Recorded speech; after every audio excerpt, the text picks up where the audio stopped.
Kuarai surenite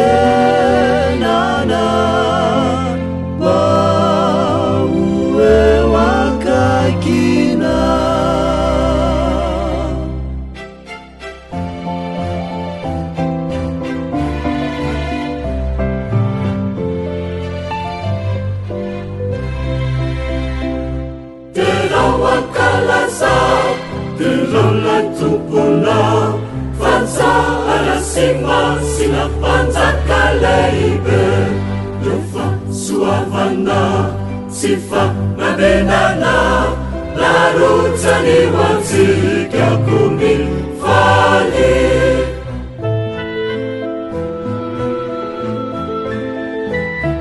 efalirene foku famanana ala panjaka ni panjaka iyakufana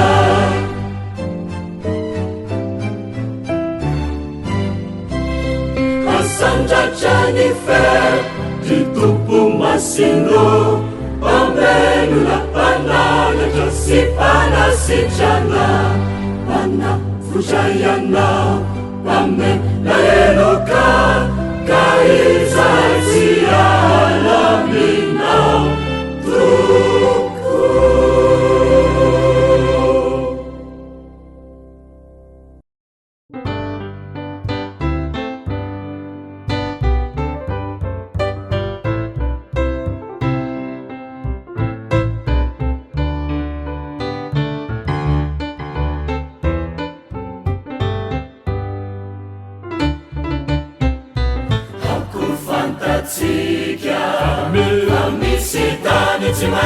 Lauzana Auka ufantatika Famisi lanicha tsimaitsaleani Ahaneno Idiranire ulumarina Tiralavu Efadi Kanefageta farina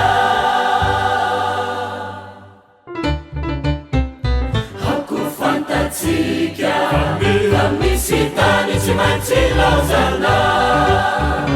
Auka ufantatika Famisi lanicha tsimaitsaleani Ahaneno Idiranire ulumarina Tiralavu Efadi Kanefageta farina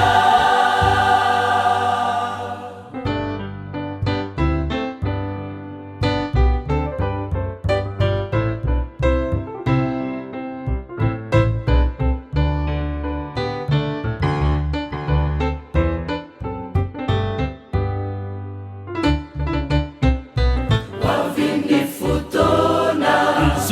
Izararuani ulunaeti Misani Zariana Wavinifutona Nisasa nifinja Wanyantani vauvawani Ahaneno Idiranire ulumarina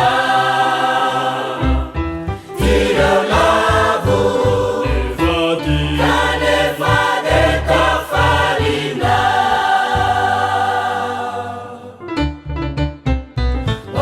Wavinifutona Izararuani ulunaeti Misani Zariana Wavinifutona Nisasa nifinja Wanyantani vauvawani Ahaneno Idiranire ulumarina Tiralavu Efadi Kanefageta farina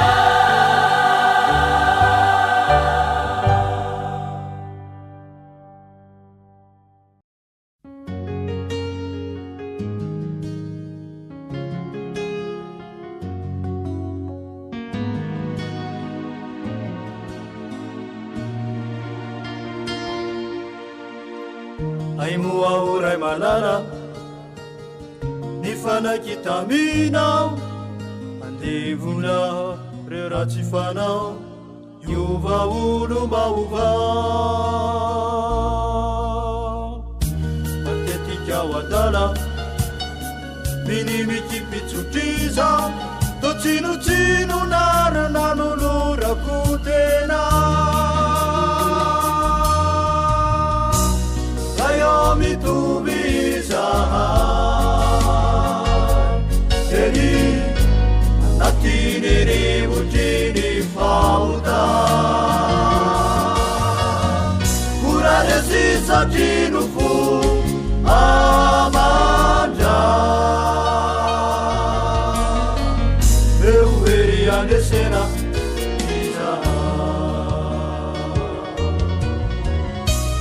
rayo mitovy izaha teny anatiny rivotriny fauta koraresisatino fo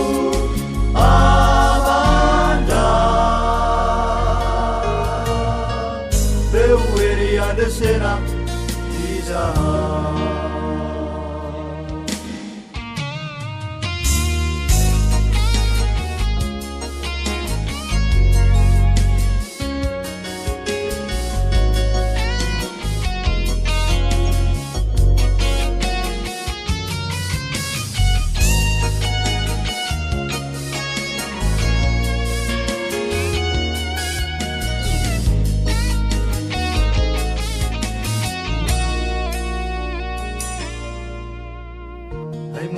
ray malala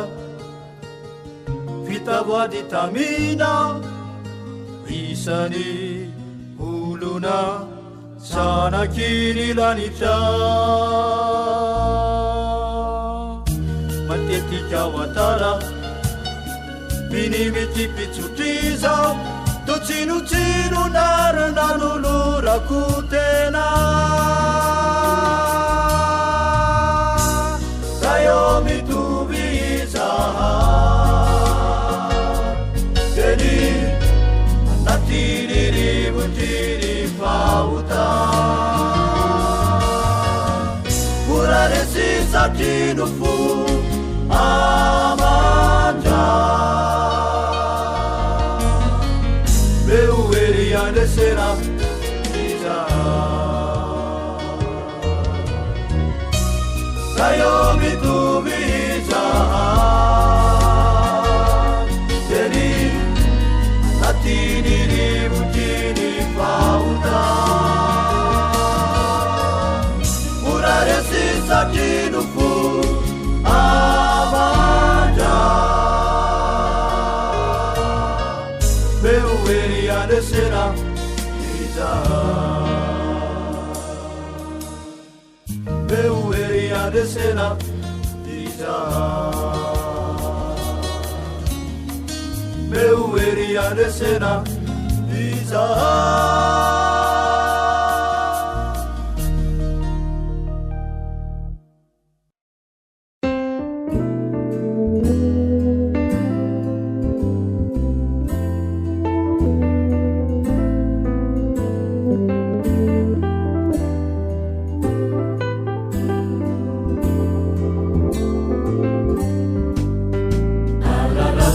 Androa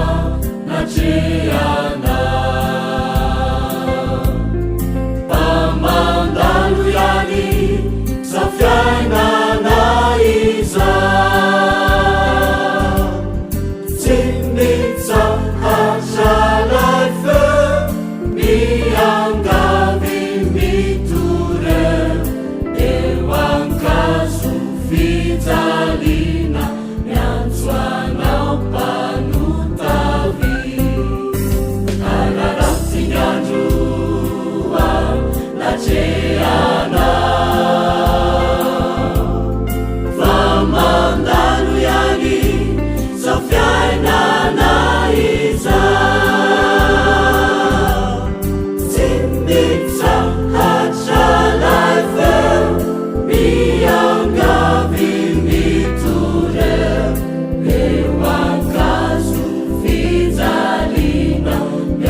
indraindray zao fotoana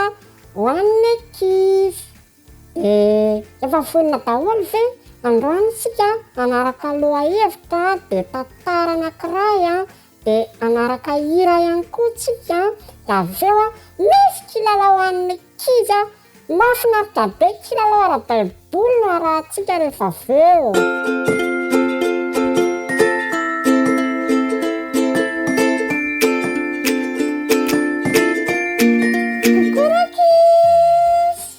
Manahona daholo indray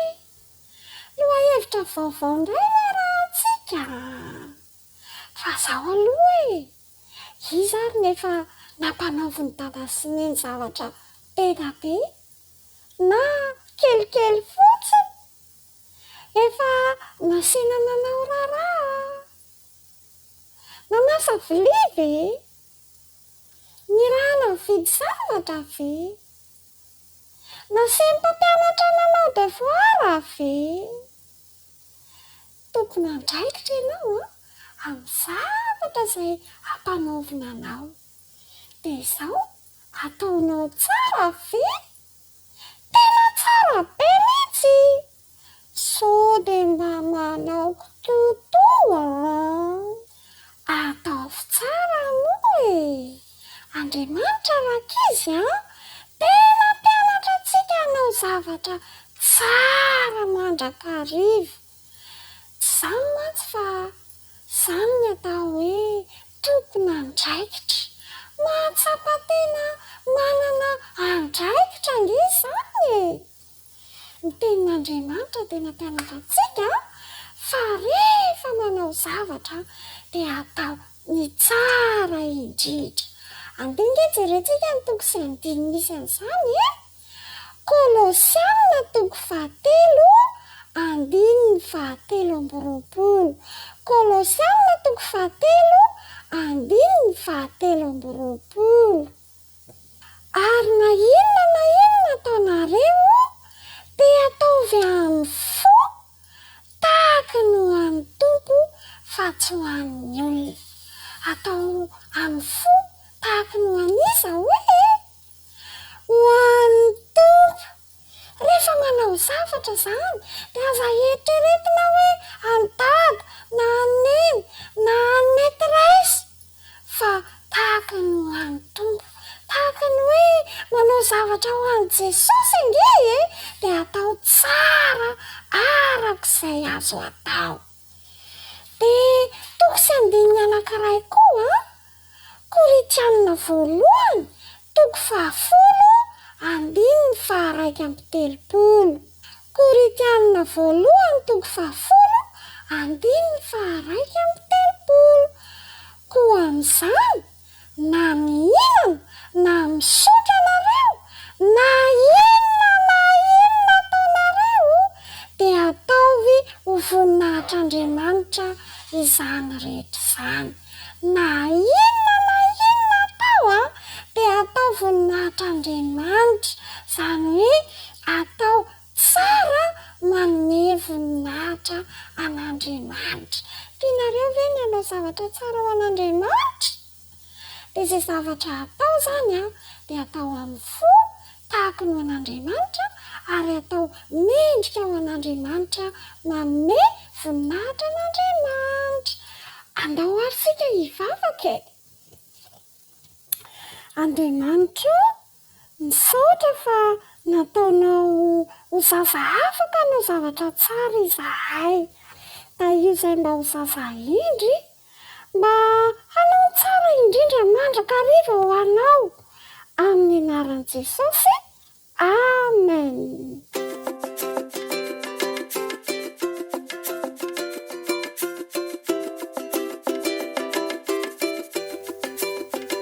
Anaraka tantarintsika izao rankizy dia mipetraka tsara daholo amin'izao dia mino tsara daholo.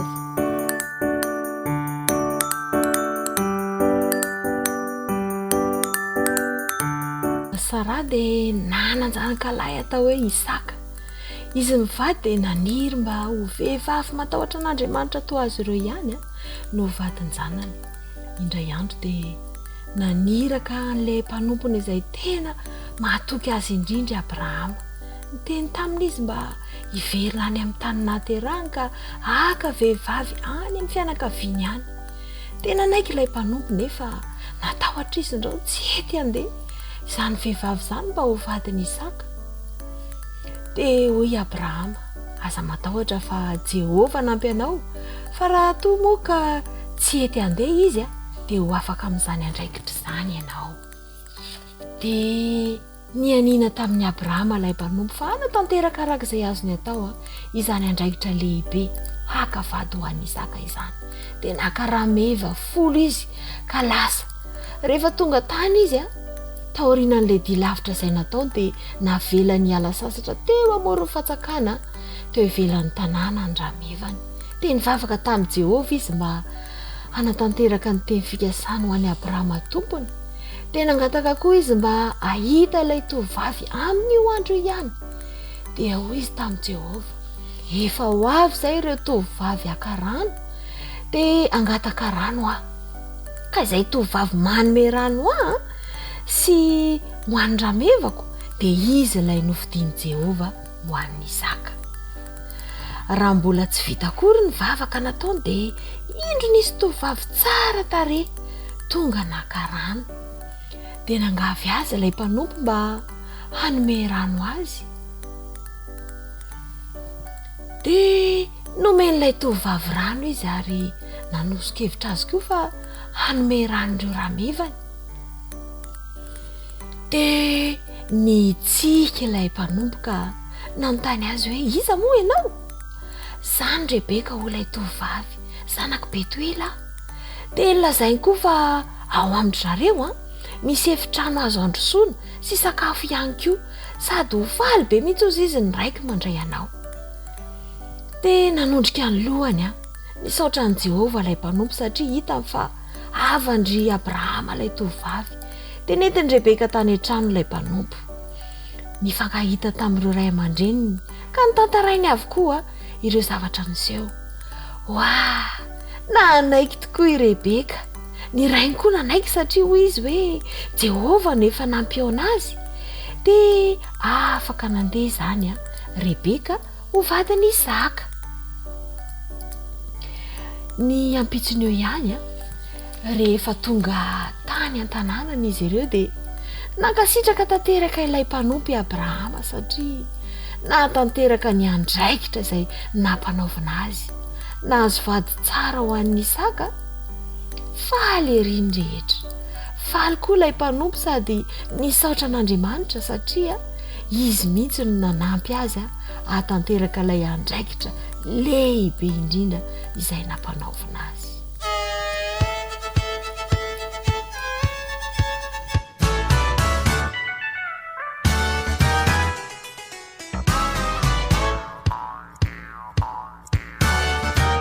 Quelquefois je ne sais pas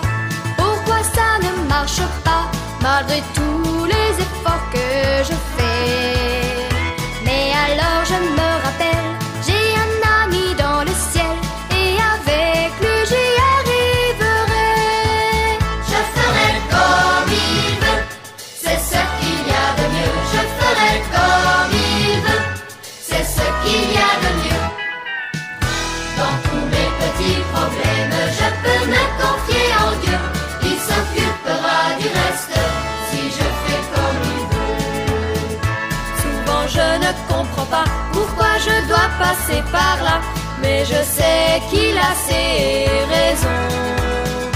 Et si parfois ça ne va pas, je n'ai qu'à écouter sa voix. Il a toujours la solution. Je ferai comme il veut, c'est ce qu'il y a de mieux. Je ferai comme il veut, c'est ce qu'il y a de mieux. Dans tous mes petits problèmes, je peux me confier en Dieu. Il s'occupera du reste si je fais comme il veut.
tsisy natoro-dolo leky izy rehetrarehetra.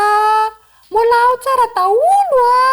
andao tsika aloha ilalao ina kilalao atsika androany izy nareo. Androany aloha tsy manao asa tanana fa misy fanontaniana mahafinaritra be apetrako fa fantatro mahay tsara be dolo zao nareo de elo tsara nge petraka tsara dolo aloha eno iary sao fanontaniana voalohany. Fanontaniana voalohany zany alohan'ny faharoa. Ary petraka tsara. Isa no mamany kaina sy abela. Averiko to de misy aingana be namaly oka aloha averina. Isa no anara-mamany kaina sy abela. Manisa 5 de miaraka daholo 5, 4,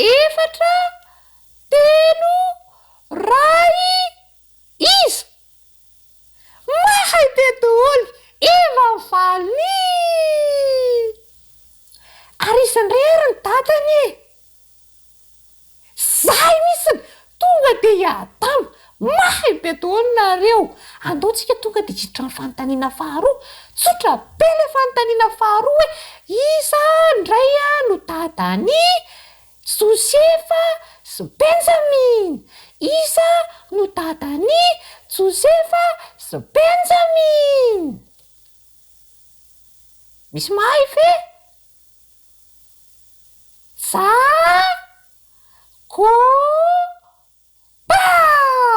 Mahay be Jakob. Tena anarany vadiny de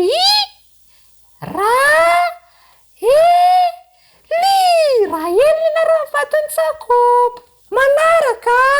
Isa no anarany dadany Esau sy Jakob. Iza ny anarany dadany Esau sy Jakob? Zany tonga de be de be mahay tsy taonina mpanao batisa kosa iza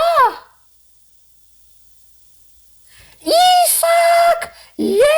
De iza ny anarany vadiny Isaka? I ramatoa Rebeka. Tena mahay be daholo mihitsy nareo. Andaotsika anao fanontaniana farany inona fanontaniantsika farany? Iza ry no mama niteraka Mosesy sy Arona? Iza le mama niteraka Mosesy sy Arona? Iza hoe ao ndratsika manisa 5 de 4 de 3 de 2 de 1 iza?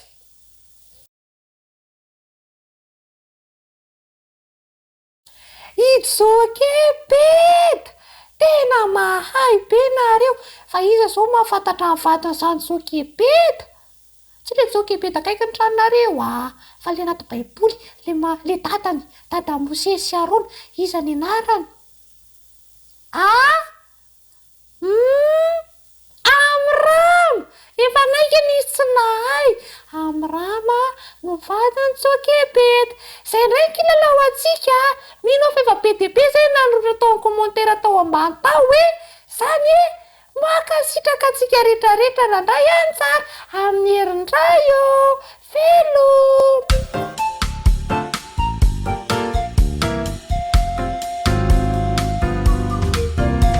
Satria tikanao no rasoa nataonao fanantenana lehibe narotsakao zaya eny fantatro ny fitiavanao indro ny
fandarantsika androany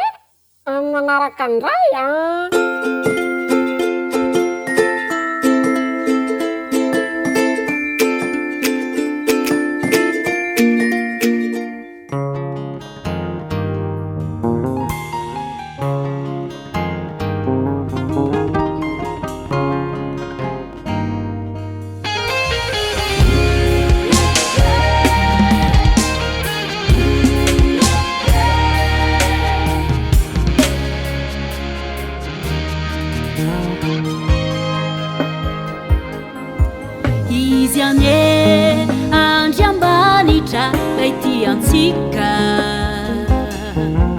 Andriamanitra nahary zao tontolo izao, izy anie Andriamanitra nao ny olombelona, sika rehetra izao diny avoko. Izy anie Andriamanitra lay tiantsika, Andriamanitra zay tena be fitiavana. Izy anie Andriamanitra lay tiantsika, Andriamanitra nahary zao tontolo izao. Izy anie Andriamanitra nao ny olombelona, sika rehetra izao diny avoko. Izy anie Andriamanitra lay tiantsika, Andriamanitra zay tena be fitiavana. Andriamanitra misaotra anao indreto izay zanakao, miberanao zahay manandratra anao. Raisondifonay amitsakao fa tena babony fitiavanao, atolotray ho anao manontolo ny fiainanay.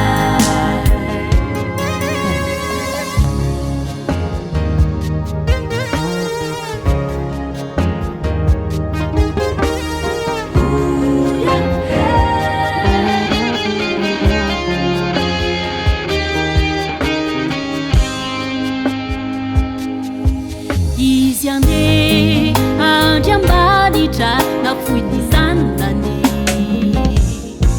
lalahy hitokana de tsy zafaty Jesosy Kristy. Izy anie lay nijaly iotan'olombelona, sika rehetra izao navotany. Izy anie Andriamanitra lay tiantsika, Andriamanitra zay tena be fitiavana. Andriamanitra misaotra anao indreto izay zanakao, miberanao zahay manandratra anao. Raisondifonay amitsakao fa tena babony fitiavanao, atolotray ho anao manontolo ny fiainanay. Andriamanitra misaotra anao indreto izay zanakao, miberanao zahay manandratra anao. Raisondifonay amitsakao fa tena babony fitiavanao, atolotray ho anao manontolo ny fiainanay.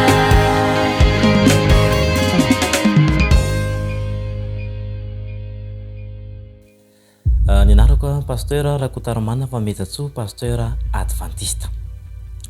Tany amin'ny distrikany Miandrovazo no nisy mitantara izay tantaraiko amintsika androany. valitaona lasa izay a de pastora tao anatin'izany toerana ao anatin'ny distrika Marivazo zay a ny tenako tsy eo amin'ny Marivazo ville tsy eo amin'le distrika ville eo zany no ny asa fa mbola mandeha lavitra miala eo amin'ilay toerana Marivazo mandeha lakana zany de mandeha lakana manaraka niny renirano majilo iny a de tonga mandeha lavidavitra mihitsy zany a de rehefa tonga eo amin'ny faran'le lakana de mandeha tongotra eo amin'ny adin'ilay sasany eo a de tonga eo amin'le toerana.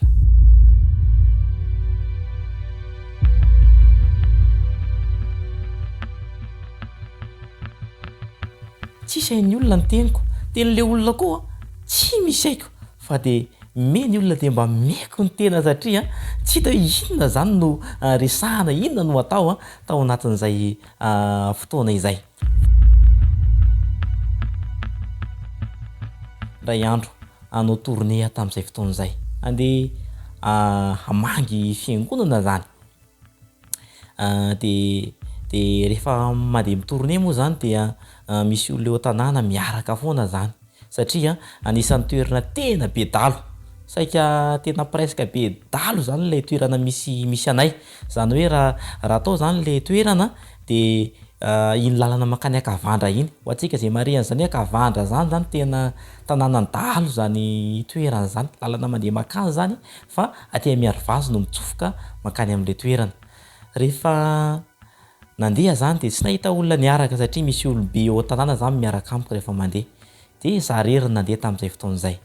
de rehefa mandeha amin'le toerana de ny andro moa fahavaratra tamin'izay fotoana izay a de miakatra be le renirano majilo iny de nijerejevako misy lakana ve tsy nahita lakana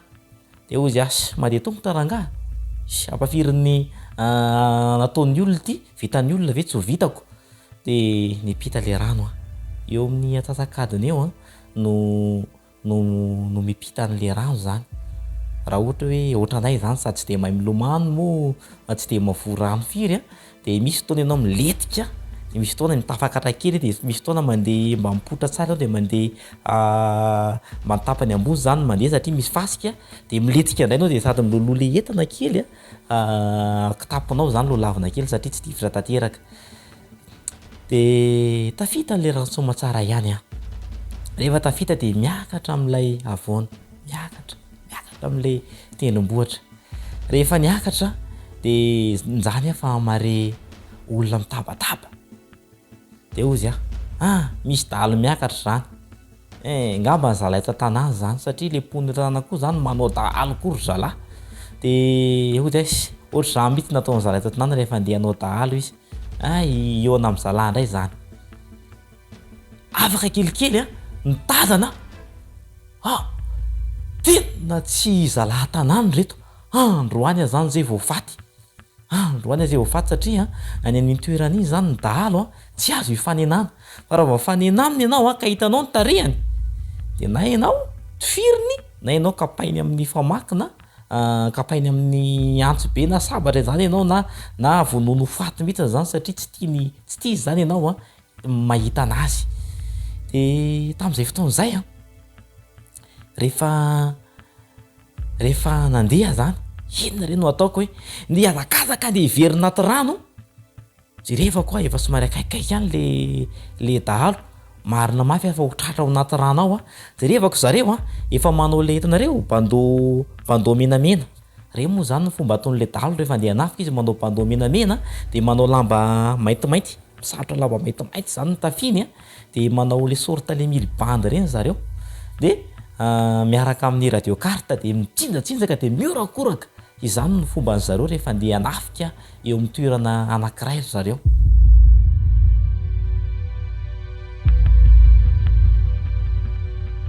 tena tao anatin'ny oromaty tamin'izay tena androantsan'izay voafaty de andeha ranga hiverina efa somary miverina kely rehefa niverina de hoe tratra ao anatin'ny rano io ka tsy verina andeha enatsimo indray misy nareo misy bararata be reny le bararata andrano reny zany le toerana de anatin'le bararata misy le hoe takilotra io takilotra io ka mitsofoka anao ka hitsanana io lehilahy anao ka tsy tsy antso vonjy dada sy mamba satria mahalailay be io de raha tsy hosorona tamin'ny mena le tenanao ilasan'le izy a tsy afaka ary tena mampidridritry le izy de tsy afananoatra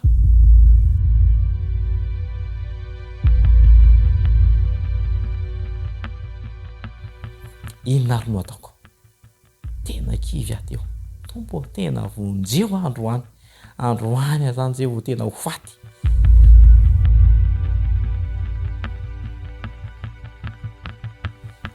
eo izy a zao ranga anao fanandramana tompo fa ifanena am'ireo daly reo a ifanena am'ireo a ka raha toa ka androany amin'ny maty a de efa inao zany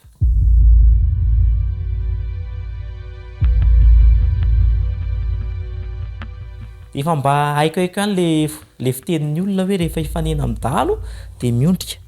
tsy mahazo mijery ny tarehan'zareo zany fa miondrika de sady miondrika de ny tany ny jerevako de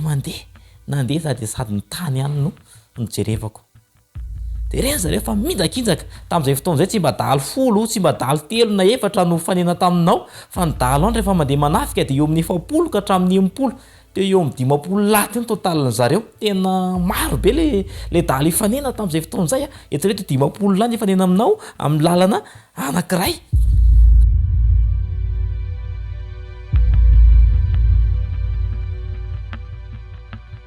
gaga fa rehefa ifanena amin'zareo a ohatrany hoe mitsingevan'zany a mandeha de zareo be da be mifanetinetikely zareo ohatrany misokatra ohatr'izao le andehana dahalo de za mitsofoka mandeha ampovoany zareo de gaga tsisy miteny hoe iza koa ty lehilahy mandeha eto mifanena amintsika ty fa de efa mandeha de derevako zareo tsy misy miteny fa zareo koa mandeha amin'ny lalany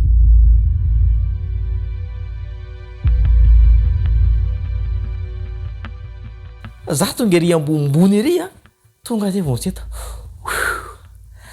tsy maty a tompo voavitra tena tsy maty androany reny zalahy fa nipitany rano misy toerana hoe ambaka vao zay itoerana io koa zany misy dalo koa io amin'ny toerana io zany le ponina koa zany tsy hoe zareo zany rehefa tafihan'ny dalo de zareo koa manana basy le toerana manana pilotra manana le toerana io zany tena manana pilotra be da be io toerana io manana pilotra zareo manana lefona de to de miady am'raiky amby folo taondro ny ary tamin'izay fotoan'izay a za tafakara de mipetraka nakaina nijery fa mahita filma tsy mijery télé fa filma jerena amin'ny vatana satria ndreny le dahalo fa manafika le tompo zany le tompo nanako tsy manaiky tafihinako de miady fa afokapa amin'ny antso be fa fitifitra amin'ny basy fa nisy maty moa teo amin'le toerana tamin'izay fotoan'izay le dahalo tsisy maty fa le ponina teo nisy maty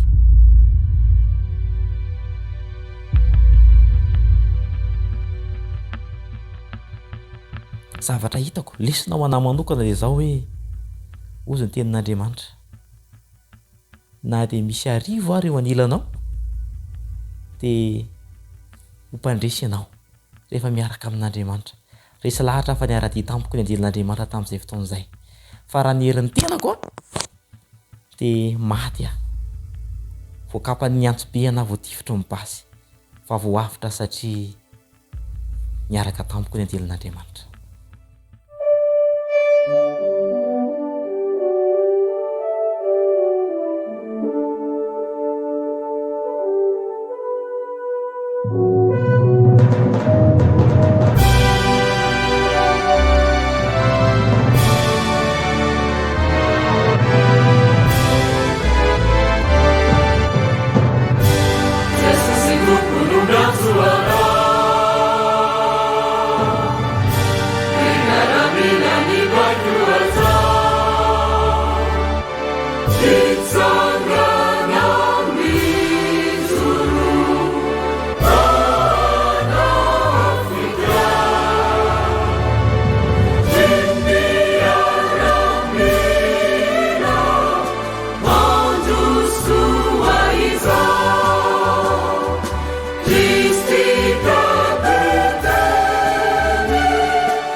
touched me. Sing with us. He touched me.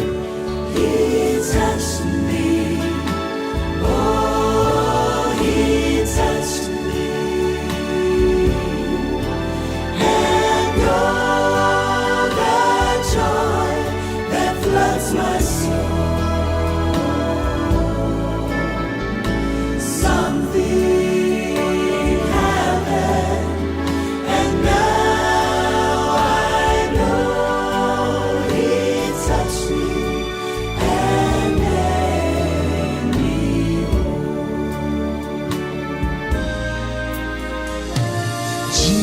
Jesus, Jesus, Jesus, there's just something about that name. Master, Savior, my Jesus, like the fragrance after the rain.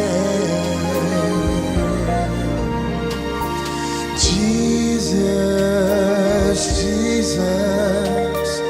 Jesus, let all heaven and earth proclaim.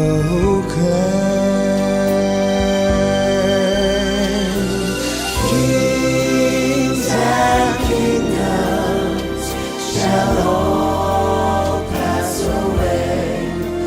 but there's something about that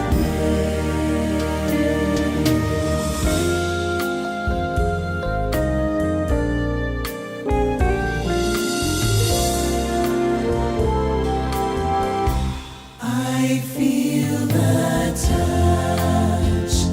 of hands so kind and tender. They're leading me in paths that I must trod. I have no fear when Jesus walks beside me, for I'm sheltered in the arms of God. So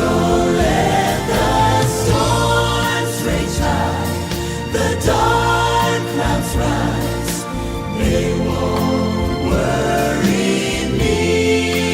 for I'm sheltered safe within the arms of God. He walks with me, and none of earth shall harm me, for I'm sheltered in the arms of God. Oh yes, I'm sheltered in the arms of God,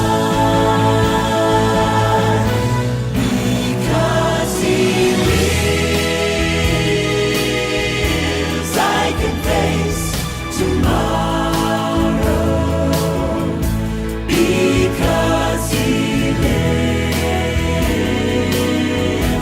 All fear is gone, because I know He holds the future, and life is worth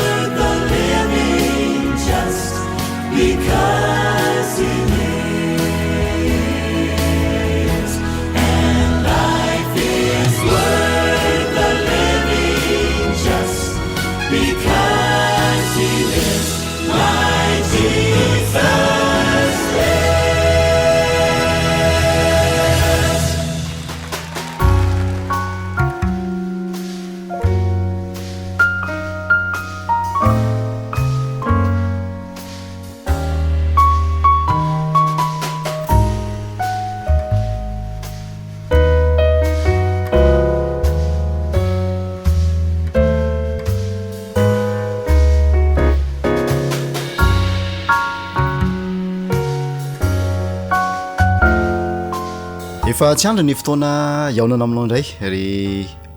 mpijery sy mpanaraka ny fandarana jaina ato atokantrano ato ary manolotra ny fiarabana manolona firarian-tsoa sy ny fiandanany tompo anao a izahay mbola manana vahiny atrano tsika vahiny izay tompotrano a tsy zoviana aminao intsony ny pastora Andriaparatiana Fanera izay nitondra loha hevitra atao hoe tena mahakasika antsika rehetra loha hevitra saropady ihany koa izay ilantsika ny fitarian'ny fanahy masina ilantsika ny fanampin'ny tompo satria zavatra tsy haintsika mihitsy le izy ahoana no atongavana amin'ny tena fitiavana marina na nydingana atongavana amin'ny tena fitiavana marina io no fiakana izay narosy teto andro fahatelo anio izay izarahana mikasika an'izany loha hevitra mahaliana izany zay anasako anao ny anaraka izany hatramin'ny farany voaloha teny miarabanao pasteur tonga soa indray atao anatin'ny fandarantsika dia amin'ny fifaliana indray no fiarabananao dino ary manona fiadanany tompo amintsika rehetra indray tafaraka amin'ny alalan'izao fandarana izao eny ary fanontaniana angamba no anomboantsika ny fandarana satria efa betsaka ny zavatra famafao anatin'ny sainao indrindra manoloana nireo loha hevitra anakiroa manandanja zay efa nandalovantsika teto famelohan'izay dia alao fitinana kely izy hoe tamin'ny fizarana voalohantsika ny resaka ny amin'ny hoe avy amin'Andriamanitra ny fitiavana ary nantitranterin'ny pasteur mihitsy zay tao anatin'ny dinidinika ny fanaovantsika tamin'ny fizarana faharoa dia hitantsika tetony hoe aza manaitra ny fitiavana tsy amin'ny fotoany ary dia andresantsika teo karazana fandrika isan-karazany zay misintona ny tanora ary mahatonga azy ho latsaka anatina toerana zay tsy nirina rehefa avy eo sanatry ny vava hitondra fanomezantsiny sy nenina ho an'ny fiainanko avy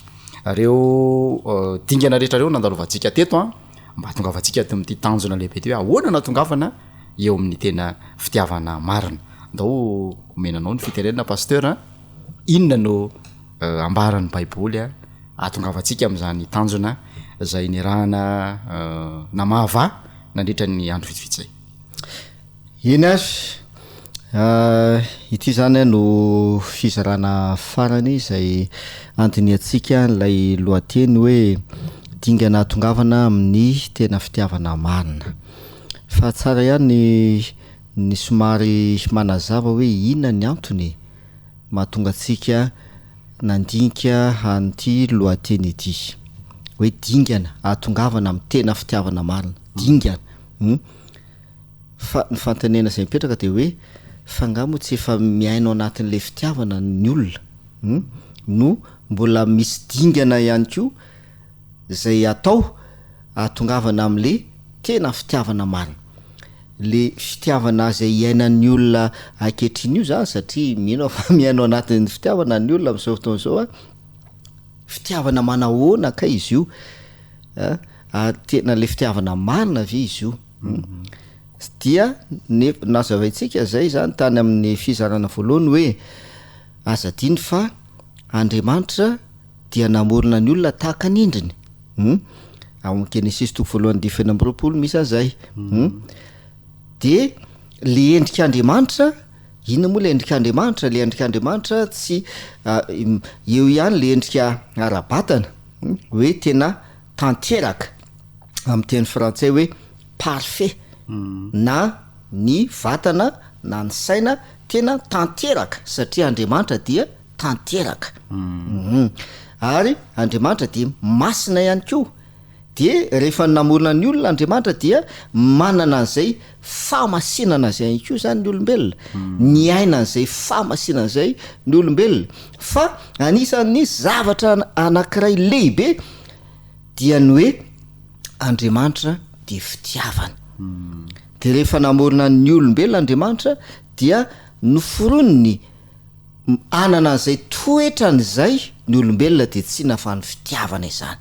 de zao nefa zavatra niseho atsika nahita l izy ary raha mahita amin'izao andro enatsika izao fa tena niova lay fitiavana zay namoronan'Andriamanitra ny olombelona tany am-piandohany satria tsika zany amin'izao fotoana izao mahita toe-javatra maro samihafa ohatra famonoana olona fankahalana sisy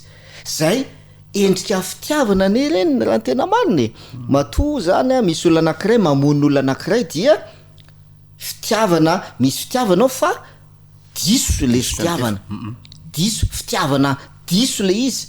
de iny a le milaza voalazany amin'ny Timoty faharoa toko fahatelo de milaza an'izay daone vakitsika le ten'Andriamanitra Timoty faharoa toko fahatelo andiny voalohany sy ny faharoa Timoty faharoa toko fahatelo ny andin'ny voalohany sy ny andin'ny faharoa fa aoka ho fantatrao izao fa any amparany ihany de isy andro mahory fa ny olona ho tia tena ho tia vola ho mpandoka tena mpiavonavina miteny ratsy tsy manora isireny tsy misaotra tsy manaja zay masina saotra tompoko mbola azo izana ny listy ao anatin'io fa jereo tsara le anomboany azy ao amin'le andeha faharoa de hoe fa ny olona ho tia fitiavana ane zany tsara zay misy fitiavana zany ao fa zavatra hafa le izy ho tia tena ho tia vola sisy de zay mahatonga le hoe mila apetrakintsika tsara zany mahakasika an'ity le hoe fitiavana ity hoe taiza ny fototra n'le fitiavana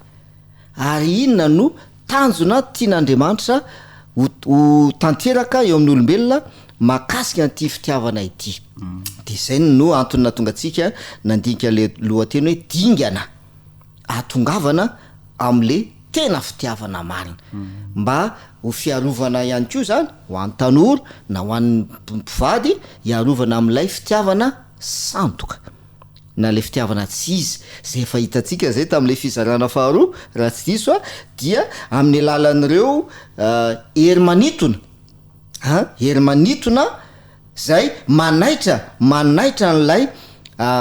filana ao anaty ao kanefa raha ny tena marina tsy tena le fitiavana marina le izy tsy tena fitiavana marina fa filana le izy de iny araka le ten'Andriamanitra am'le tsona voalohany toko faharoa no misy an'izay nandininy fa 15 de hoe fa ny zavatra rehetra eto am'izao tontolo zao dia filan'ny nofo filan'ny maso nyrehaka momban'izao fiainana izao de voalaza ny ten'Andriamanitra hoe tsy avy amin'Andriamanitra le izy tsy avy amin'ny ray le izy fa avy am'izao tontolo zao tsy avy am'le Andriamanitra fototra le fitiavana tsy tena fitiavana zany zay le izy andao tonga de tsony raha voaresaka filana zany no manetsika an'le olona de tsy fitiavana marina io zay ny tiany olona zainy tsy avy amin'Andriamanitra le izy tsy tena fitiavana marina ohatra mijery olona anankiray tonga de voasarika ny maso zay le filany maso tsara tare ohatra tovavy de voasarika le maso de taitra le ao anaty ao filana hoe tena tiako iny vehivavy iny mahafinaritra ary iny tovavy iny tena alaiko iny tovavy iny zay le filana zay de le olona zany mihevitra hoe fitiavana le izy hoe manana fitiavana n'lay tovavy lay tovolahy fa tsy fitiavana le izy fa filana le izy ary io matetika matafaroboka ny tanora maro samihafa ka rehefa iny fa nanapa-kevitra ny ifankaty hiaraka ka rehefa afapo am'le filana eo ny fandrika afapo am'le filana izy dia iny fa miala am'izay de mitady zavatra hafandray zay zany le fandriko anatin'le izy ka zay no mila afantarantsika hoe inona marina le tena fitiavana avy amin'Andriamanitra ohatra nyraisika mantsy zany tamin'ny momba zay namana dinao de Samson amin'ny mpitsara tofevitra 10 le vakitsika tamin'ny fandarana farany teo zany mpitsara tofevitra 10 de ny andin'ny faharoa no misy anazy dia mazava be le voalaza n'le ten'Andriamanitra ao Andriamanitra efa nametraka makasika le fitiavana avy amin'Andriamanitra tamin'ny alalan'ny taridalana zay nomen'Andriamanitra ny ray aman-dreny napatsahivon'lay ray aman-dreny mihitsy zay tamin'ny Samsona hoe napatsahivon'ny ray aman-dreny Samsona mihitsy zay hoe zao lay taridalana nomen'Andriamanitra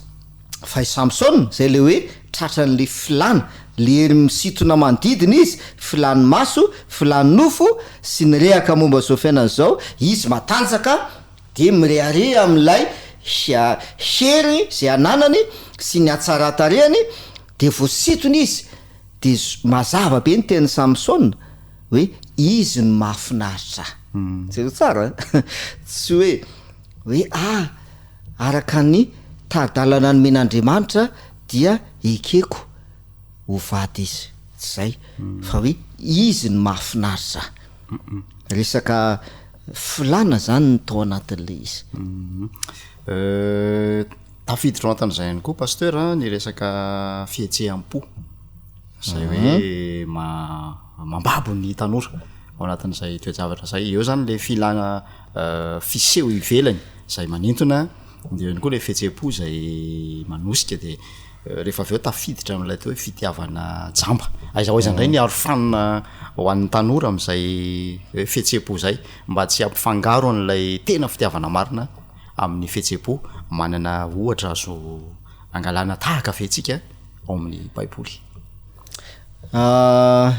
ny ohatra zany misy azo raisina amin'ny baiboly fa ndao tena Andriamanitra aloha no raisitsika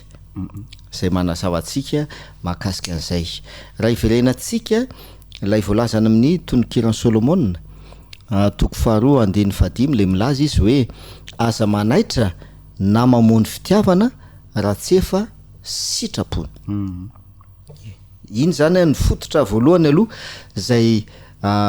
fiarovana ny am'izay le hoe fihetseham-po zay aza manaitra aza tailina le fitiavana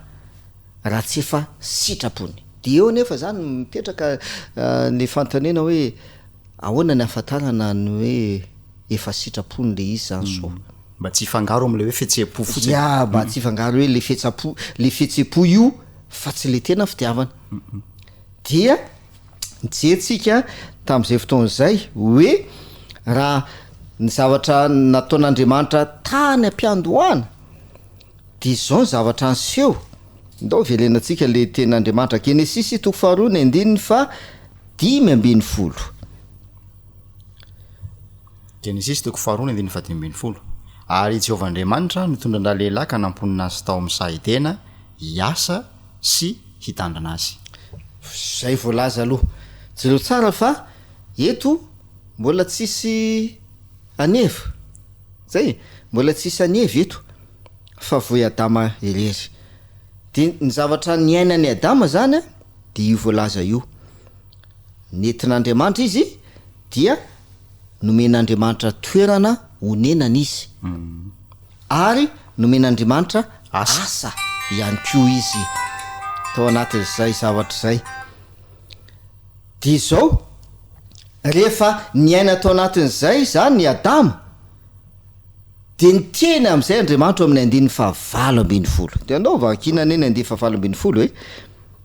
de ahoana zay am'izay izy Andriamanitra ny 9:20 Genesisy toko 2 zao ny vaky ny teny Genesisy toko 2 ka ny 9:20 ary Jehovahandriamanitra nanao hoe tsy tsara raha ireritra lehilahy de anaovako vady saza ho azy izy mazava be le ten'Andriamanitra tsy Adama no niteny tamin'Andriamanitra hoe Andriamanitra ô tsy efa tokony anana vady ve za na hoe Andriamanitra ô ohatran'efa mila namana ato anatiko ato tsy zay mihitsy le baiboly fa mazava be le teny hoe Jehovahandriamanitra nanao hoe tsy tsara raha irery raha lehilahy Andriamanitra zany no nahita sy nahafantatra ny fotoana mety zay mety hananany Adama vady izy raha teo no namorona izy ihany koa no namorona azay koa manamafina zay hoe hanaovako vady sahaza ho azy izy Andriamanitra no niteny hoe hanaovako izy fa tsy Adama no niteny hoe aiza n'Andriamanitra le vady aiza le izy fa hotadiaviko azony namanadinao le izy eo ma zany no miditra le resaka fihetseham-po ihany koa am'izay fotoana zay eo zany le tanora de mahita zay le hoe le hery misitona ane tena misy fiatraikany be da be ao amin'ny fiainatsika de tratran'le hery manitona de le fihetseham-po tohina le fihetseham-po de zavy sisany tsy manambady ohatra misy namana miaraka de za sisany tsy nanambady fe de ahoana ary fa inona ny tena olako ty sisisa de tairan'izay fihetse-po zay de lasa miditra am'le fitiavana miazakazaka kanefa mety mbola tsy am'le fotoana le izy araka nyty ten'andriamanitra ty zay fantatr'andriamanitra hoe efa tokony hiditra am'izay fitiavana zay i Adama satria ny zavatra nefa noman'andriamanitra ny talohany atongavany zay ny azadintsika efa nisy zavatra noman'andriamanitra ho an'ny Adama talohany nanaovany vady ho azy de mila petraka tsara anko zany izay zavatra izay ahoana ary no ahafahan'ny tanora mametraka an'izay fianteherana zay amin'andriamanitra am'le zavatra rehetra napetraka ao teo hoe fonenana asa de avy eo no tolorana an'le vajany hoe ahoana ny ahafahan'ny tanora anankiray mampilefitra n'lay fihetse-po sy lay filana manoloana n'lay sitrapon'andriamanitra zay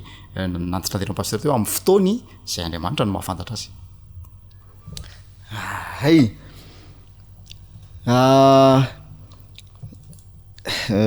misy toe zavatra ohatrohatra zao zany miseho ohatra misy efa nijery antsika ty tamin'ny fandarana farany misy ataontsika hoe tanora voalohany aloha ny extrême anankiray de hoe mbola tsy misy asa izy ivelomany mbola tsisy toerana zay honenana ipetrahana dia efa miroso am'le fitiavana zay zany ny extrême anankiray zay ny extrême anankiray indray zany de hoe efa manana toerana ipetrahana izy efa manana asa ivelomana ara-dalàna izy fa ampangininy le fitiavana efa taitra le fitiavana ary efa miresy lahatra izy fa tokony roso am'le fitiavana fa ampangininy ny contraire mantsy zany am'le tonikira Solomona de mety mitombona anko de le voalohany de le teny de hoe aza manaitra na mamoa fa ny contraire an'izay ny fanohitra an'izay anko dia mety miseho anko le aza ampanginina aza ampanginina le fitiavana rehefa sitrapony de aza ampanginina le izy de zay mahatonga ny misy olona zany hoa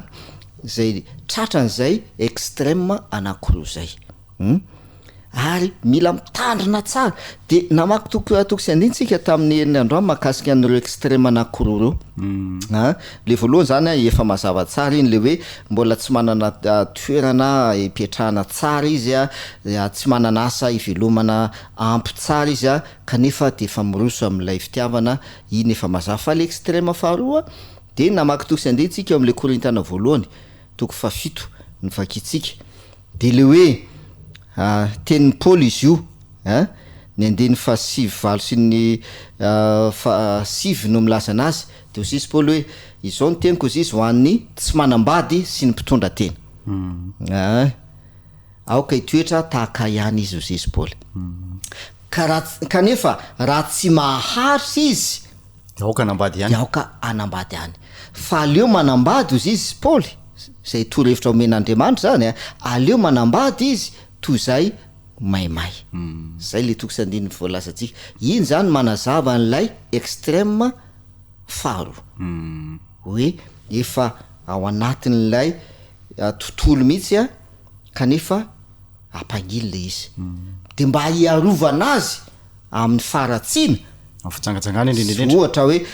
za tsy fanaikiaraka amin'olona fa ohatrohatra zay zay le izy hoe mety fitsangatsangana fotsiny izy fa tsy miroso izy tsy miroso izy fa kanefa izy miaraka amina olona fa tsy miroso mihitsy fitsangatsangana zay de zay le hoe raha tsy maharitra izy de efa nazavaitsika iny tamin'ny faranteo le hoe dikan'le hoe raha tsy maharitra izy raha tsy mahafetena raha tsy mahafetena izy de aleo izy manambady zava-dehibe zay atao hoe dingana zay raha jerentsika ataontsika sara izy pasteur ohatrany hoe zanatohatra mihitsy a zay Ya. namboarin'andriamanitra hiakarany fiainam-pitiavana anankiray a mba hananantsika n'lay stabilité nga ny azo ilazana azy eo am'izay fiainana zay le extrême anankiroa teo mantsy na tianana tsy tiana de hiteraka olana foana le voalohany a hitarika fahasahiranana de hitondra disadisa isan-karazany ara-piaramonina sara-pifandraisana fahorina hity faharoa ndray dia tena hijanona tanteraka ilomano anatin'ny fahotana ve manam-pahoviana kanefa tsy zay mihitsy le fitiavana marina zay tanjona kendrena tsara raha fitiantsika re zay fizarana telo na raha tsika teto zay a ho an'reto tanora zay noko fa mbola mangetaheta fantatra mijery ny fandarantsika zay iny azy ndao atsika iroso amin'ny famitinana ny ty lohateny a dingana atongavana amin'ny tena fitiavana marina ity araka ny le zay lohateny zay hoe dingana le izy dingana de ndao ary ho fitiantsika le izy dingana voalohany manaiky fa avy amin'Andriamanitra ny fitiavana zay zany ny voalohany indrindra zay manaiky fa avy amin'Andriamanitra ny fitiavana tsy avy aminao tompoko tsy avy aminao miainga le izy avy amin'Andriamanitra ny miainga le izy de ny manaraka de zao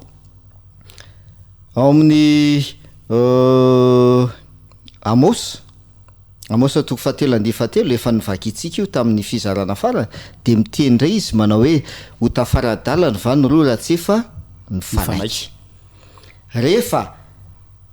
taitra lay fitiavana ao anatinao tika zay rehefa le taitra zay zany nama anatinao de efa mazava angamba nytiany olona zaina am'izay a hoe efa ao amin'ny fotoanany tika zay a efa tanteraka avokoa le Genesis toko faharoa le zavatra ny ainan'ny Adama talohany natongavany Eva zay a de zao mifanaiky io zany a tsy mitombona mihitsy lay hoe olana anankiroa zay mifankaty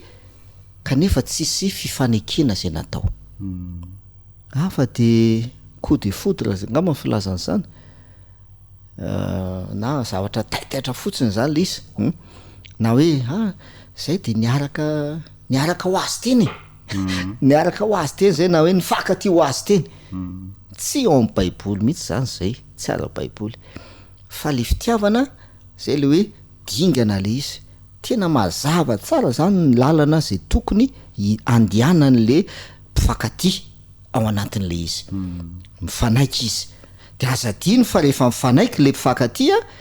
de misy vavolombelona na tsy hita maso azy de tsy iza fa Andriamanitra tsy voatery ho vavolombelona hita maso io zay no mila tandremana hoe tsisy nahita izahay fa ny fanaiky araka tika zay de mety hoe afaka manao zavatra zay tiana atao ve am'teny frantsay hoe monsieur permettre hoe anao zavatra araka zay tiany anazy satria hoe tsisy nahita ny fifanekendry zareo ny araka tany azadino lay teny vakitsika Malaky toko 2:7 Andriamanitra no vavolombelany aminao sy ny vadiny fahatanorahanao zay ny fitahinao Andriamanitra ny vavolombelona ka raha Andriamanitra ny vavolombelona tompoko dia tsy ekena ihany koa zany tsy mitombona ihany koa zany le hoe mifanaiky le olona anankiroa de avy eo tsy tonga atrany am'le dingana farany ambony dina moa le dingana farany ambony Hosea toko 2:1 milaza azy de ozy izy le ten'Andriamanitra hoe ary ho fofoko ho vadiko mandrakizay ianao eto zany de mazava tsara ny dingana zay le hoe dingana atongavana amin'ny tena fitiavana marina mazava ny dingana ary misy tanjona zay tratranona ao anatin'le dingana de ny tanjona ho vady mandrakizay zay ny tanjona zany zay fa ny olana sy ny toe-javatra misy namanadinao tsy tonga eo am'le dingana ny akamarony sady zay mifanaiky izy de eny izy mifankateny izy avy eo tsy tonga am'le dingana izy mila mitandrina am'izay fotoana zay mila mitandrina tsara ary ndao je aka ohatra tsika ary ny teny anao inona ny ohatra tena misy ohatra ao amin'ny baiboly Matteo toko voalohany ny 9:20 ndao vakitsika io ohatra io Matteo toko voalohany ny 9:20 zao ny vaky ny teny ary ny naterahany Jesosy Kristy de toy izao rehefa nanaiky Maria renin'i Jesosy fofombadin'i Josefa raha tsy mbola nivady izy de hita fa nidoejaza avy tamin'ny fanahy masina izy saotra to zay tsara zany zao fa tena niainan'ny Maria sy Josefa mihitsy zany zao le dingana voalaza amin'ny baiboly azo tika de voalohany de sisy rehefa nanaiky Maria misy fifanekena nanaiky zay le hoe mifanaiky ho tafaratana fa raha tsy efa mifanaiky misengage ny dikan'izay tompoko ianao rehefa manaiky dia engagement ataony le tovolahy sy le tovavy le izy engagement ao de rehefa mifanaiky lay tanora de voalazany eto ho fofombady efa miroso am'dingana manaraka indray zany zay efa etapo manaraka zay mifanaiky ho fofombady mpifamofo zany izy ny dikany satria zay mpifamofo de le mpifamofo ohatrany ahoana ny endrika endrik'ilay fifankatiavana am'le hoe mpifamofo de eto ihany mbola manazavana azy raha tsy mbola inona izy izy nivady izy mazava be ny baiboly nanaiky ho fofombady tsy mbola nivady eo zany le dingana zay le dingana zay ka mandra-pahatonga any am'le dingana farany satria dingana farany eo voalaza amin'ny 20 dingana farany de ozy izy ny 20 ao vakeo ane fa raha mbola nysaina izany izy indro nisy anjelin'ny tompony sy taminy tamin'ny nofoka nanao hoe ry Josefa zanaky Davida aza matahotra ampakatra ny Maria vadinao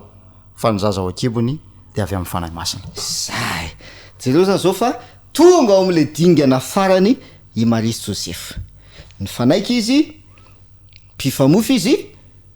ary tsy mbola nivady izy de napiakatra izy dia napakatra ho vady zay le voalaza le ten'Andriamanitra ka ndraindray zany misy tavela ao ampovoambony ao misy tavela ao ampovoambony ao famatian'ny fahavalo le zanatohatra de misy zay indrindra na lasa zay ary voalaza marina zay hoe lasa famototra le izy hoe mivady alohatsika kanefa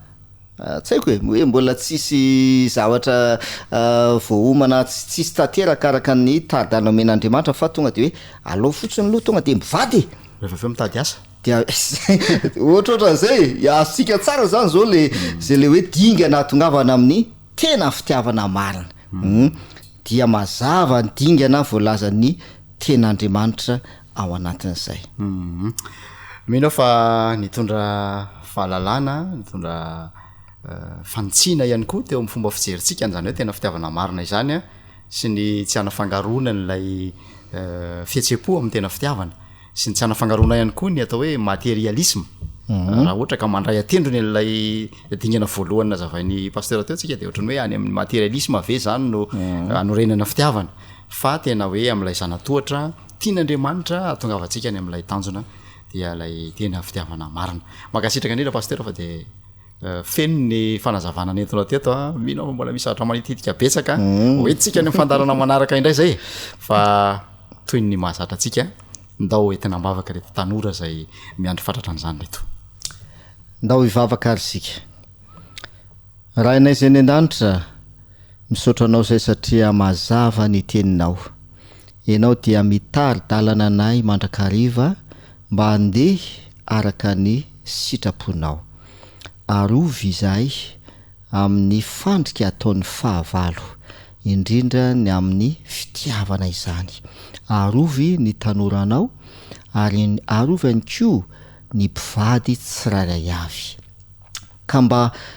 ho tanteraka ny fitahiana voalaza ao amin'ny teninao ny amin'izany fanambadiana izany zavatra izay noforononao zany hatramin'ny voalohany ary ianao mihitsy no nitsodrano zany fanambadiana izany nanamasina izany ka nanome izany ho an'ny olombelona mba ho fitahiana ho an'ny olombelona eny amin'izao andro ianana izao anefa dia mahita sy mahatsapa fa ndraindray dia fijaliana ho an'ny olona zany fanambadiana zany miteraka olana fahoriana maro samihafa ary indrindra ny tena mampatahotra aza dia miteraka fahotana ny zany fanambadiana zany. Tompo mivavaka aminao zahay arovy ny tsirairay avy ary ampitoera aty anatinay ary aoka hitombo aty anatinay ary aoka hiseho eo amin'ny fiainanay ny tena fitiavana marina avy aminao asesolona eo aminay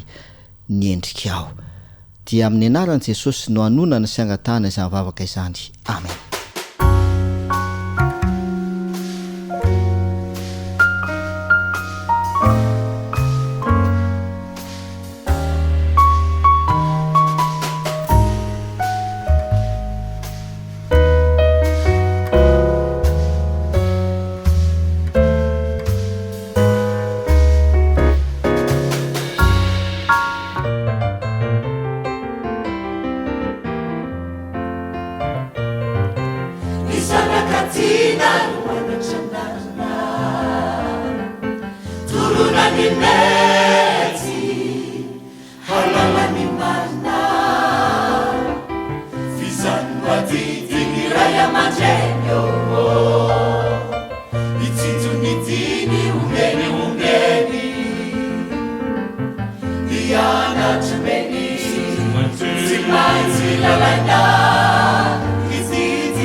Dans tes bras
j'ai confiance en toi.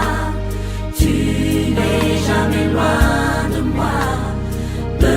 voici, je viens à toi. Tu es ma vie et ma joie. Jésus, je viens te louer, t'exalter, te contempler et m'unir aux voix des anges pour chanter ses louanges, pour chanter ses louanges. Depuis la tendre enfance, j'attends la délivrance, cette vie en abondance, sans peine ni souffrance.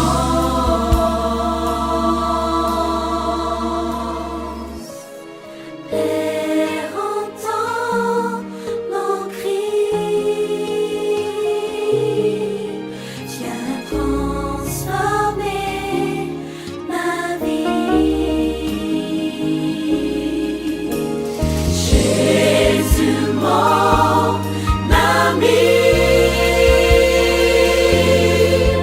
viens transformer ma vie.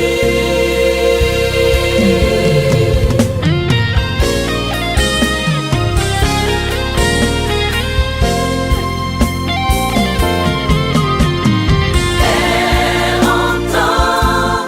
mon cri, viens transformer ma vie. Jésus, mon ami, viens transformer ma vie. Oui, Saint-Esprit, viens transformer ma vie. Oui, Saint-Esprit, viens transformer ma vie.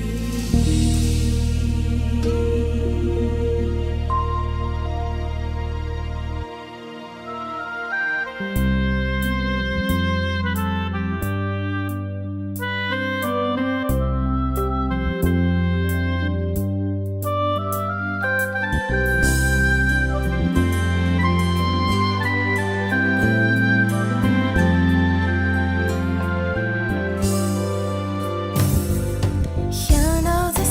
sino la lana, fama shina na si fianana, timi sitsi haina yata, j'ai failli anilana. Nanita future zama na kianao, yana wiri nupa na vuchaka sisia, chubaka ni wantanana. Mahera nao zeso, timi situ wana, fangeri nao siya, kaninu na hantu, mantukiza, satigara kanina, tumpua, kesiana tausha.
miarabantsika rehetra indray ry namana malalatra hatran'izao fotoana iarahantsika mamarina ny sabata izao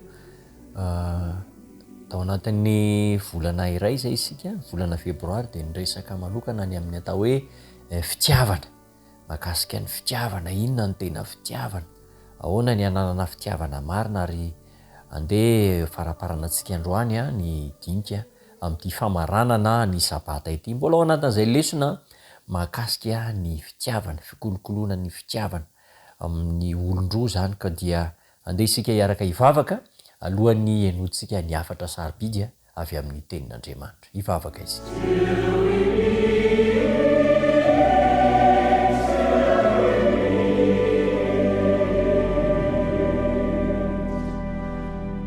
tsara indrindra ny an-danitro misaotranao be dia be zay amin'ity takariva ity fa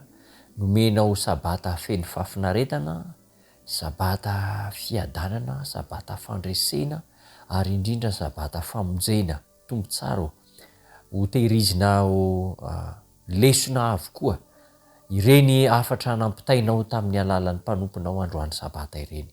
ka ahafahanay manana ho avy tsara indrindra ho avy mamirapiratra miaraka aminao iaino ny teninao indray zay amin'ity takariva ityko dia mitenena ary fa vonina hiaino ary ampiatra ny teninao izahay tonona ny vavaka amin'ny anaran'i Jesosy Kristy tompo amen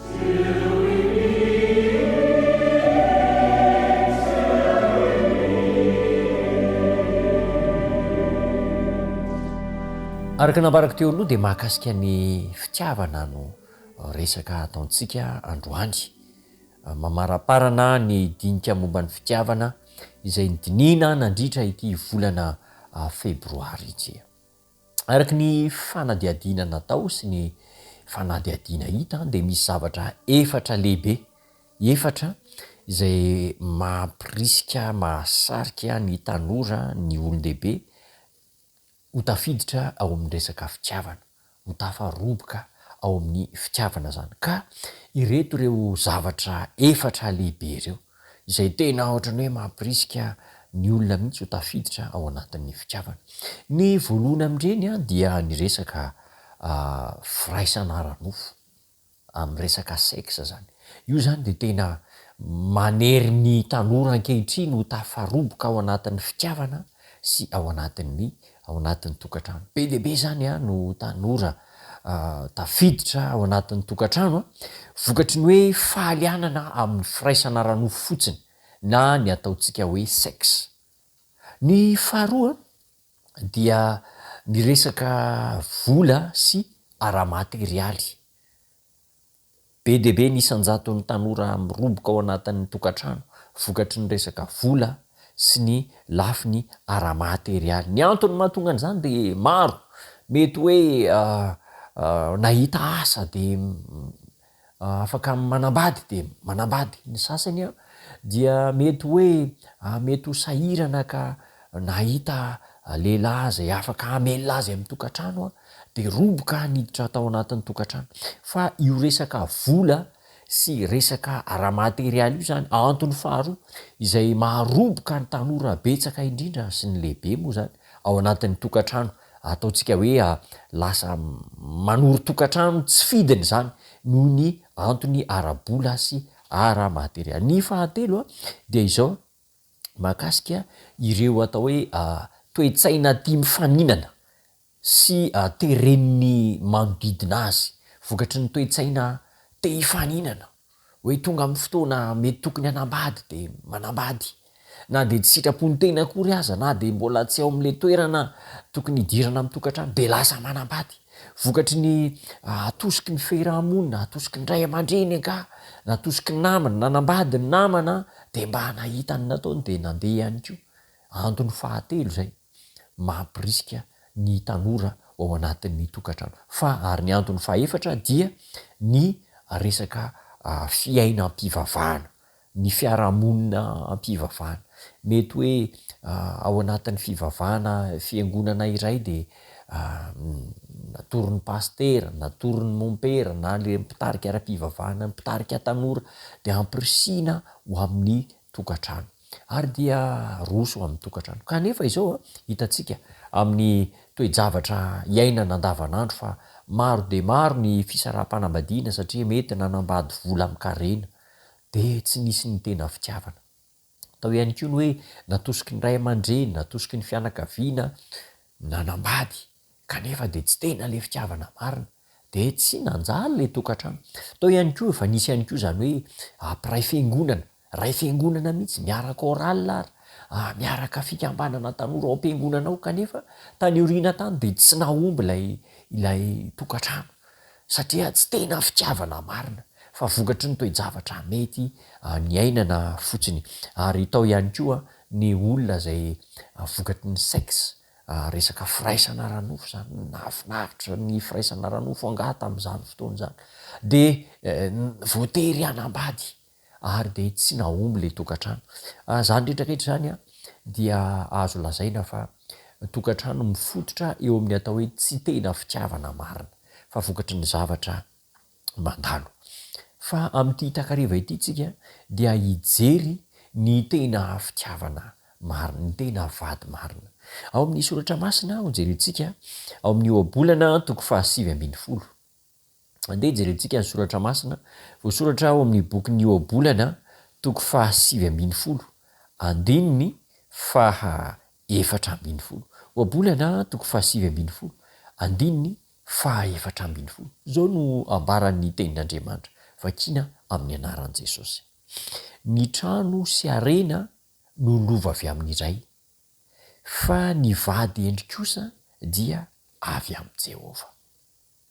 Trano sy arena lova avy amin'iray, fa ny vady endry dia avy amin'i Jehova. Raha jerena tokoa ny tantaran'ny soratra masina teo amin'ny fananganana ny tokantrano, ny akamaroan'ireo mpivady feny fahendrena rehetra de izao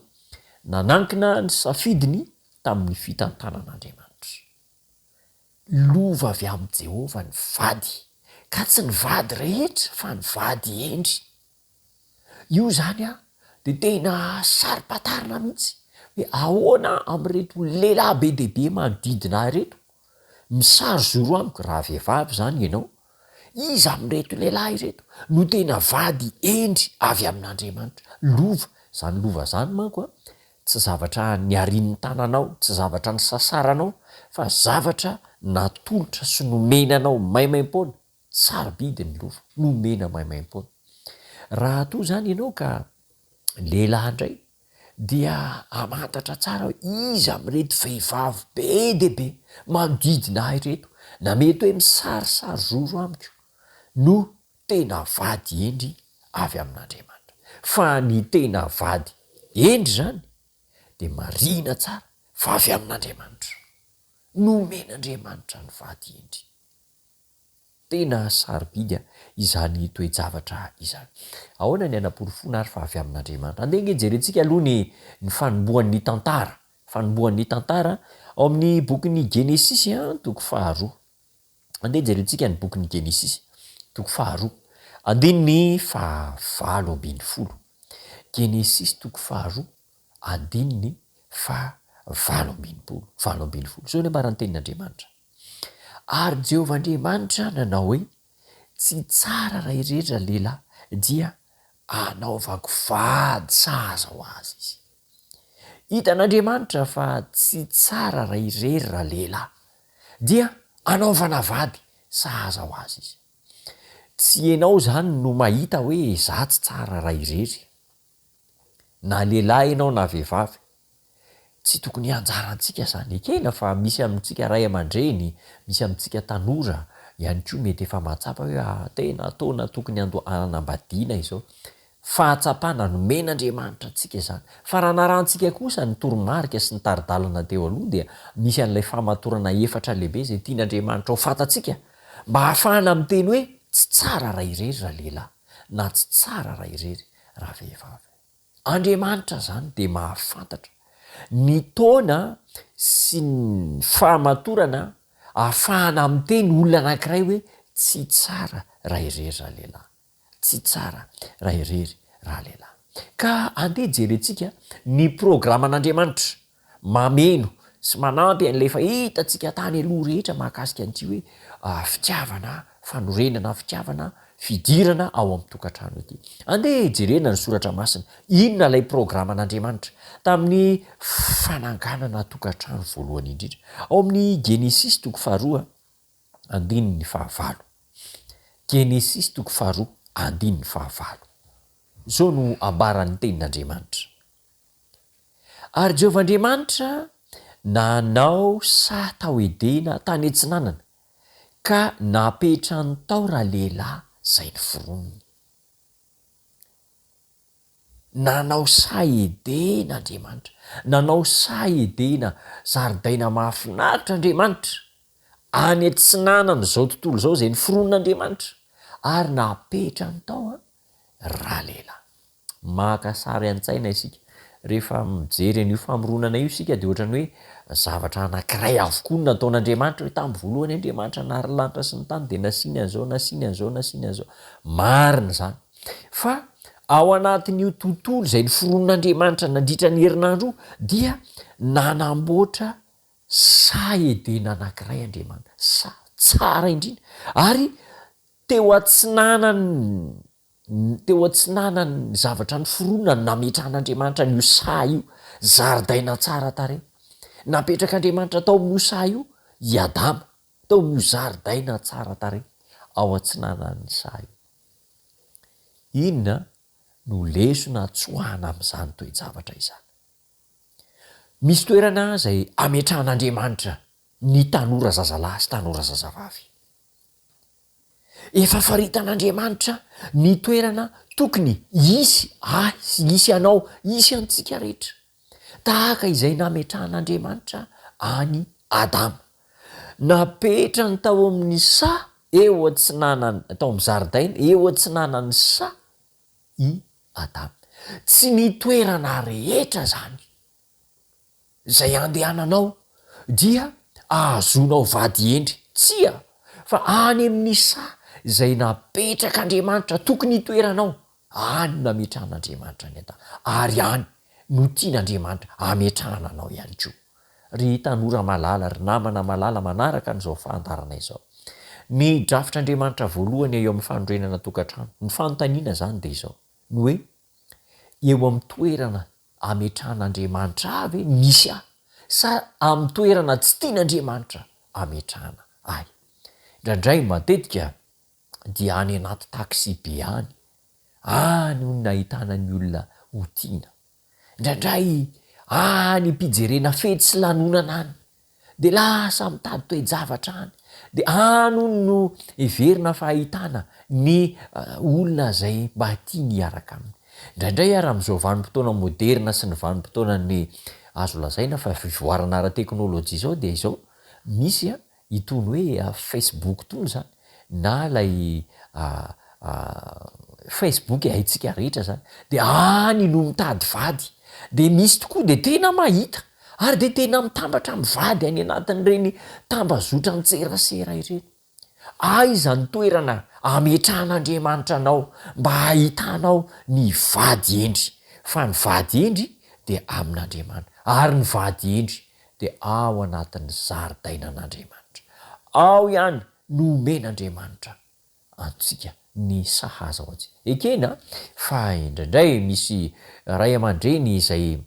natody hatsamin'ny farany mihitsy ny fanambadiany kanefa tsy ao amin'ny programan'andriamanitra tena misy zany misy mihitsy ray aman-dreny hoe de lambana koa ka fatiny sarany tena ny fakatiana andritra ny fanambadiana izy ireo ary nefara tamin'ny fahafatesana tena de ray ny fiarahamonina fa tsy mba nisy resaka fivavahana mihitsy misy an'izany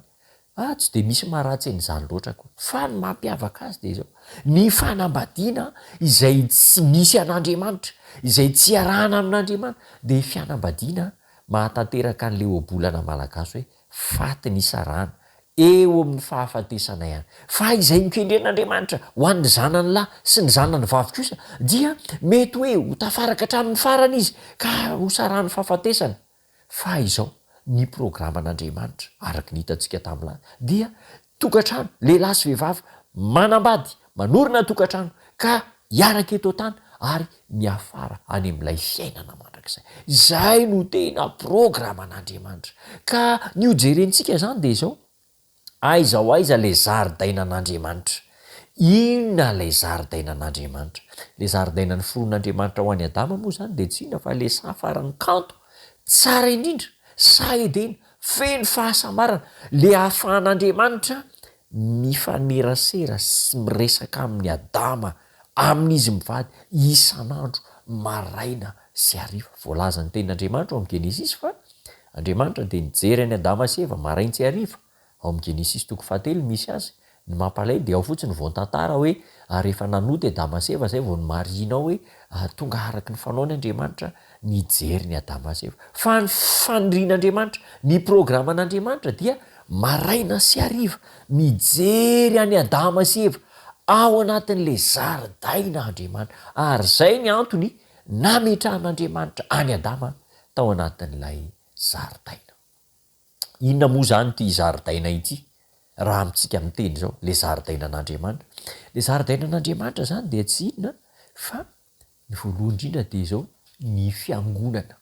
fiangonana zay misy anao. Na de hoe ny fifaneraseran'ny tanora zazalahy sy zazavavy fotsiny azy de efa tena zava-dehibe. Ny alimbavaka, tena mivavaka kosa aloha fa tsy hoe hitady vady ny aminjena alimbavaka. Eo amin'ny kristianina zany vady tsy tediavina fa omen'andriamanitra, omen'andriamanitra maimaimpony satria lova izy io. Aza miala ao amin'ny zaridainan'andriamanitra, tao nametrahan'andriamanitra any adama. Inona moa le zaridainan'andriamanitra? Aza miala amin'ny fahamarinana, ny firesahana, ny dinidinika, ny fifankazarana amin'andriamanitra. Aza miala amin'io zaridainan'andriamanitra, aza miala ny fahamarinan'andriamanitra. Zay zany lesona lehibe ampitaina amitsika.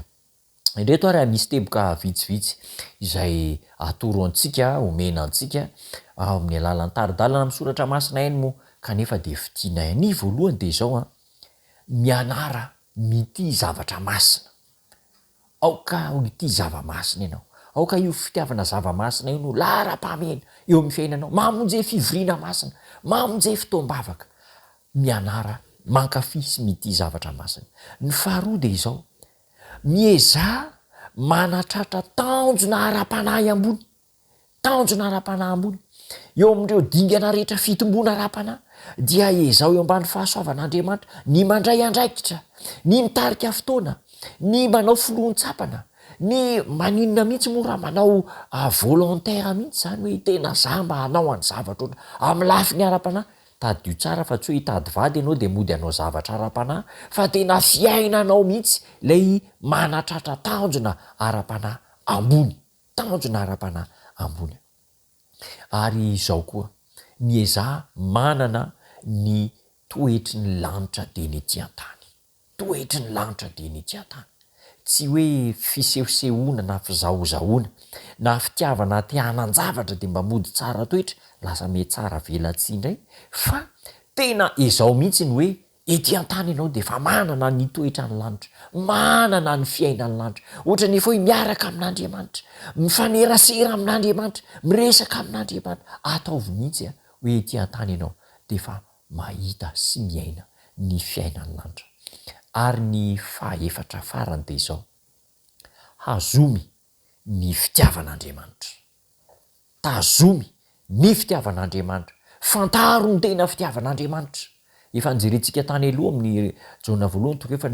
toko faefatra andiny favalo, izay tsy tia tsy mba mahalala an'andriamanitra fa andriamanitra de fitiavana. Tazomy ny fitiavan'andriamanitra. Inona moa le fitiavan'andriamanitra? Ny fitiavan'andriamanitra de izao manome, manolotra ny tsara indrindra. Ary ny fitiavan'andriamanitra de mamonjy, mitarika ho any amin'ny famonjena. Ireo teboka efatra roa zany dia tsara tehirizina tsara veriko indray mianara mity zavatra masina, mity zavatra masina. Ny faharoa de izao, miezaka manatratra tanjona ara-panahy ambony. Ny fahatelo de izao, mianatra ny toetra ny lanitra de izao, mianatra ny toetra ny lanitra. Ary ny fahaefatra dia hazomy ny fitiavan'andriamanitra. Misy tokosy andiny anankiray rahantsika mamaky, zay voasoratra ao amin'ny bokin'ny Isaia toko faefatra amby dimapolo. Isaia toko faefatra amby dimapolo, andininy fahadimy. Isaia efatra amby dimapolo, andininy fahadimy. Zao no ambaran'ny tenin'Andriamanitra. Fa ny mpanao anao ny vadinao, Jehovah tompony maro no anarany, ary ny iray masiny ny israely no mpanavitra anao andriamanitry ny tany rehetra izy ny mpanao anao ny vadinao dia tsy iza zany fa andriamanitra izy no mpanao antsika ary ny tena vady tsara dia vady manana ny toetra an'andriamanitra vady miaraka amin'andriamanitra ary ny tena vady tsara indrindra dia andriamanitra io le andriamanitra tena fitiavana manome ny fitiavana tena izy fa tsy fitiavana sandoka lay andriamanitra mpamonjy andriamanitra mpanavitra andriamanitra mpamelailo andriamanitra mpanoditra antsika ho tafatoetra amintsika zany afatra sarobidy zany ho an'ny tanora zazalahy ho an'ny tanora zazavavika manomboka androany dia hanana fisainana mitovy amin'ny fisainan'andriamanitra isika ivavaka isika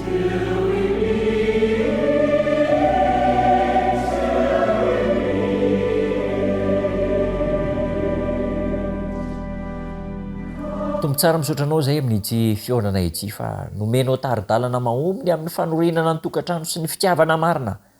raisina mpitiavana izany afatra izany ary ampio ny tanora zazalahy sy zazavavy mba hitoetra ao amin'ny zaridainanao andriamanitra ary omeo azy ireo ny anjara sahaza ahafany miatrika ny fiainana taio sy ambino ny tokantrano rehetra ny namana rehetra zay manaraka izao fandarana izao feno ny fahasoavanao isan'andro san'andro ny fiainanay amin'ny anaran'i Jesosy Kristy tompo amen